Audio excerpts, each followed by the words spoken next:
Tapi kan masih ada yang belum diampuni. Saudara menghina Tuhan itu. Hati-hati. Ya. Karena dia mati di kayu salib untuk apa? Mengampuni segala dosa. Dosa yang mana? Dosa saudara? Bukan. Dosa seluruh dunia di segala zaman. Mulai dari Adam sampai nanti dia mati di kayu salib untuk mengampuni itu. Lalu ada orang bilang, tapi masa sih bisa Pak? Engkau sedang menghina Tuhan. Dan tahu resikonya kalau hina Tuhan? Upah dosa ialah maut. Ya, Tuhan mengampuni semuanya. Apakah Tuhan cuma ampuni?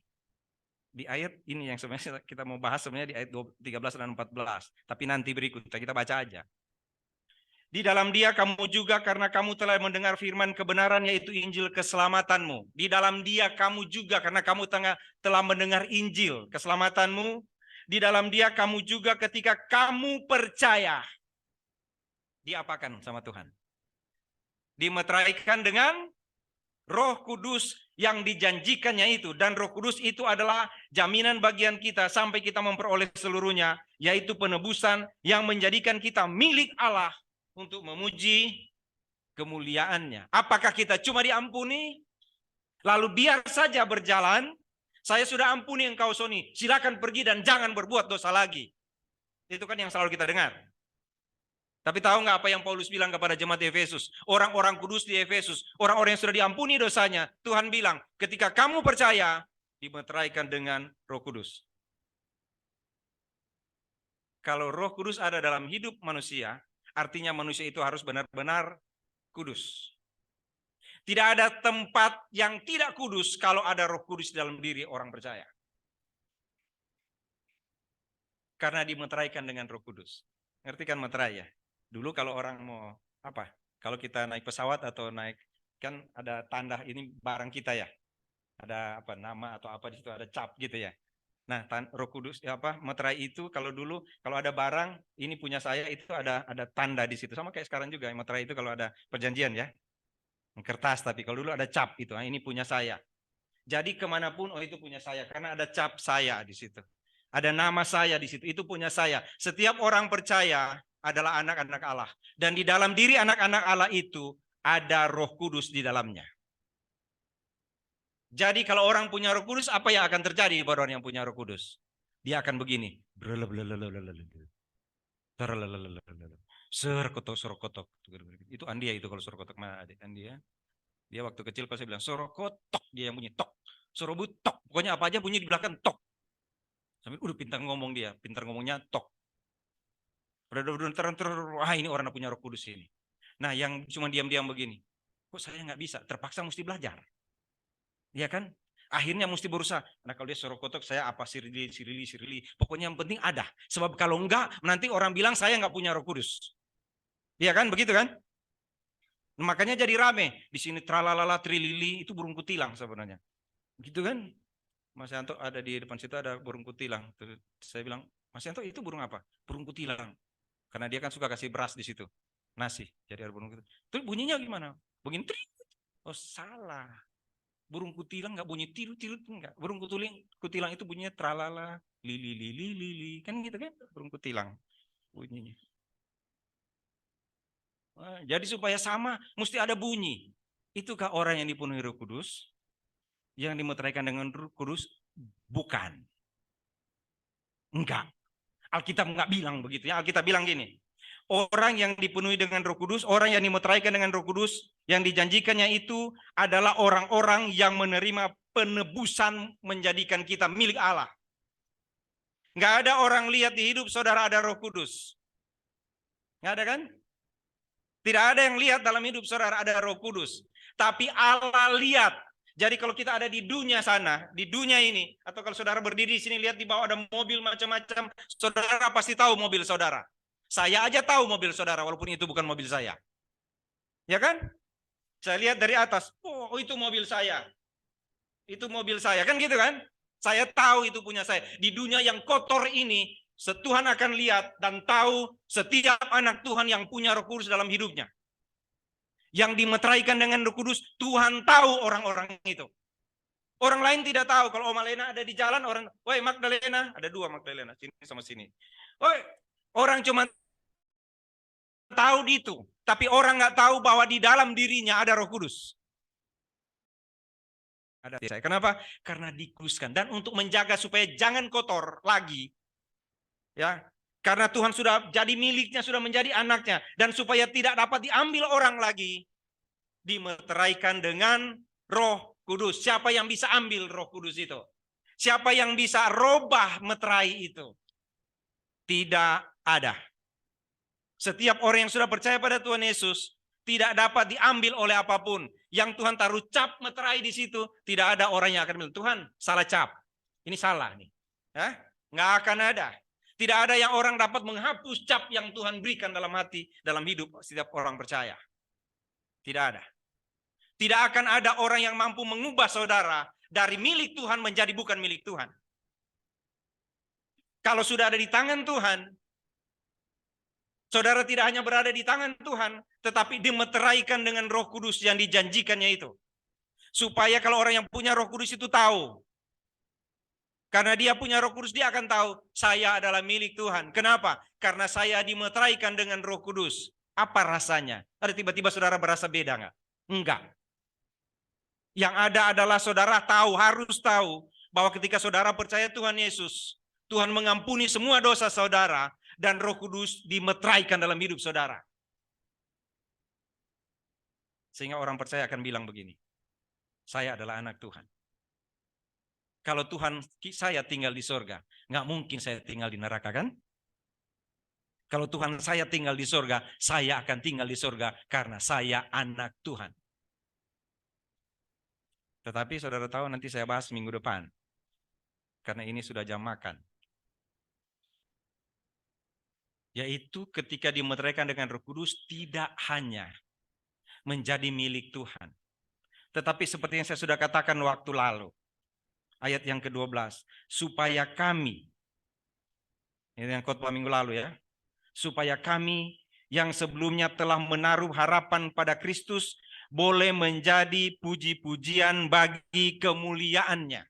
Orang yang punya Roh Kudus bukan hanya orang atau orang yang dimeteraikan dengan Roh Kudus bukan hanya orang yang akhirnya menjadi milik Allah, masuk surga.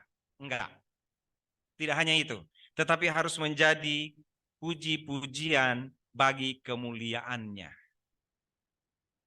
Saya bocorin dikit untuk khotbah minggu depan.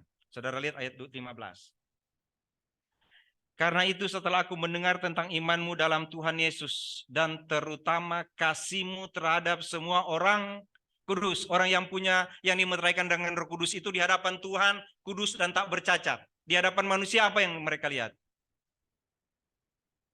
Kasihmu terhadap semua orang kudus. Jadi dari mana orang tahu kita punya Roh Kudus? Kalau kita punya kasih kepada orang-orang kudus. Kalau orang Pati nggak dapat. Orang Semarang nggak. Cuma dapat orang kudus, apalagi orang Tondano. Bukan kudus kota.